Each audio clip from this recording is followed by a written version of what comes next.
Hi everyone, आज मैं तुहाडे नाल रेसिपी शेयर करांगी कि इडली किद्दां बनानी है। मैं बना रही हूँ baked idli, but the same way तुसी स्टीम इडली भी बना सकते हो। Steps are the same. So सब तो पहला मैं ले आए 1 कप सूजी और रवा। ये मैं इहदे विच ऐड कर दिता है। हुण मैं इहदे विच 1 कप ऑफ सूजी दे विच ऐड करांगी 3/4 कप ऑफ योगर्ट। ये जिहड़ा दही है असी 1 कप जिहड़ी सूजी लई है उस तो थोड़ा घट लेना है। ये सब नूं असी कर दांगे हुण मिक्स।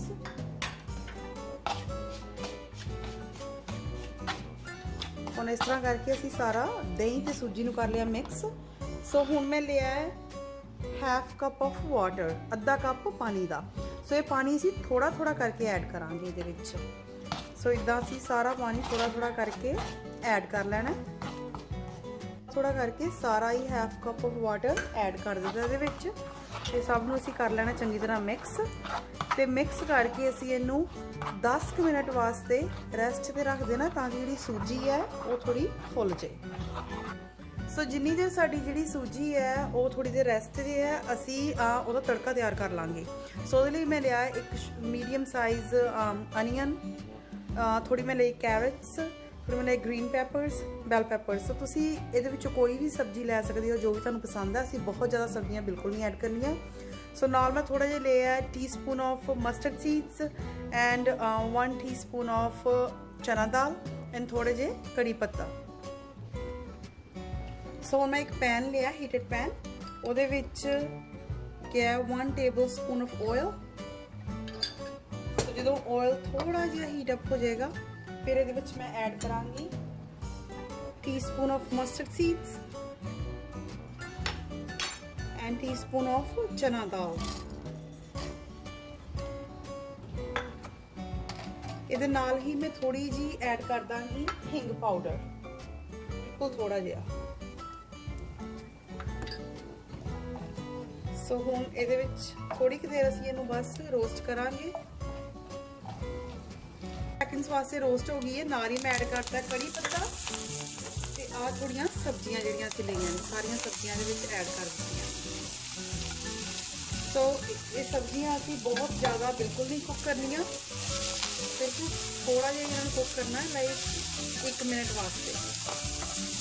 1/2 to 1 मिनट इन्हां नूं कुक करना है, सिर्फ लाइटली सौटे ही करना है, कुक भी नहीं करना। 1/2 मिनट वास्ते मैं इन्हूं बस भून देवांगी मीडियम फ्लेम पे।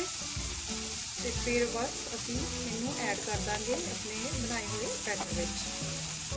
हुण 1 मिनट हो गया सब्जियां नूं हुंदियां होइयां। इस पॉइंट पे मैं गैस कर दूंगी टर्न ऑफ। हुण मैं लईआं ने 2 ट्रेज।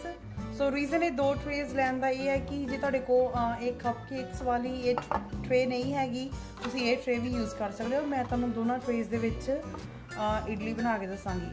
सब तो पहला थोड़ा थोड़ा इनू ग्रीस कर लेना असी। ऑयल जिहड़ा है ये सब असी ट्रे के पोर्शन दे विच लगा लेना। हुण ये सूजी इस तरह रखे नूं तकरीबन 15 मिनट्स हो गए हैं।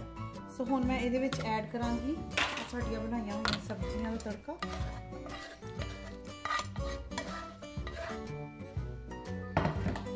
ते नाल ही ऐड करांगी 1 टीस्पून ऑफ सॉल्ट। तुसीं अपने टेस्ट के अकॉर्डिंग ऐड कर सकते हो।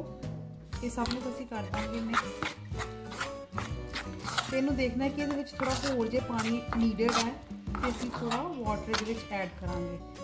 लाइक 1 टेबल स्पून पहले मैं ऐड करके देखूंगी। 1 टेबल स्पून मोर। Until now all together इहदे विच क्या है 1 cup of water and 2 table spoons of water. इस तरह की साडी कंसिस्टेंसी हो गई है। हुण असीं इहदे विच ऐड कर दांगे 1 टीस्पून ऑफ इनो। जे तुहाडे कोल इनो नहीं हैगी तो तुसी बेकिंग सोडा भी ऐड कर सकते हो। इनो वास्ते मैं थोड़ा जिहा वाटर इहदे विच ऐड करांगी ताकि सी दे बबल्स ये थोड़ी इहदे नाल एडजस्ट हो जाए। इनो दे नाल मैं like 2 drops of water add कीता है। जिद्दां ही इनो ऐड की है तुसीं देख सकते हो कि बैटर थोड़ा फुल गया है, उठना शुरू हो गया, थोड़े बबल्स आ गए हैं। सो इनो नहीं हैगी, no worries, you can add 1 teaspoon of baking soda. So हुण ये सारे बनाए हुए बैटर नूं मैं जिहड़ी ग्रीस कीती हुई ट्रेज ने इहदे विच ऐड कर दांगी थोड़ा थोड़ा करके।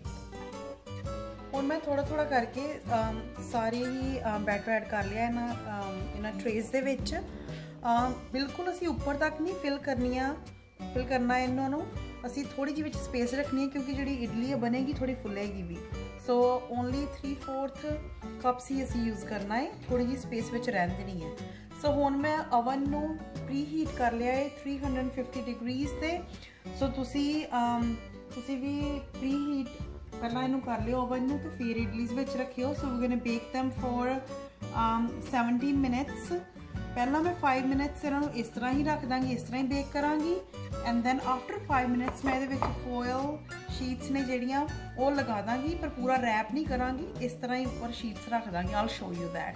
So first I am just gonna put this in the oven for 5 minutes. मैं हुण 5 मिनट के बाद आफ्टर 5 मिनट्स मैं इन्हों ओवन के विचों कढ़ लिया। फिर मैं ये फॉयल शीट्स लिया ने, इन्हों बस मैं इस तरह ही फॉयल शीट्स रखनिया ने, रैप नहीं करना। सो इस तरह ही फॉयल शीट्स उत्ते रख के इन्होंने मैं वापस ओवन दे विच रखांगी कुक होने वास्ते, बेक होने वास्ते फॉर अनदर 12 मिनट्स। हुण साडी इडलीज 17 मिनट्स वास्ते कुक हो गईयां ने। And let's check, look at this, ये बहुत ही वधिया तैयार होईयां ने। ते इन्हां नूं असीं इस तरह ही 2 मिनट्स वास्ते असीं इडलीज नूं इस तरह ही रहन दांगे। मैं दूसरी ट्रे भी कढ़ ली बाहर। सो देखो दोनों ट्रेस दे विच तुसी बना सकते हो, कोई डिफरेंस नहीं हैगा। तो तुसी इस तरह ही इनू 2 मिनट्स वास्ते रहन देना, तो बाद विच ये बहुत ही ईजीली निकल आएंगियां। तो मैं कट के दिखाऊँ, हुण मैं इडलीज तुहानू बाहर कट के दिखानी हाँ। देखो कितनी ईजीली निकल गई है क्योंकि असी ग्रीस की हुई सी ट्रे। तो सब नूं मैं एक एक करके कढ़ लाँगी। इहदे विचों ही आह वाली इडली तुहानू मैं कट के दसदी हाँ। सो बहुत ही वधिया तैयार होईयां ने सारियां ही इडलीज।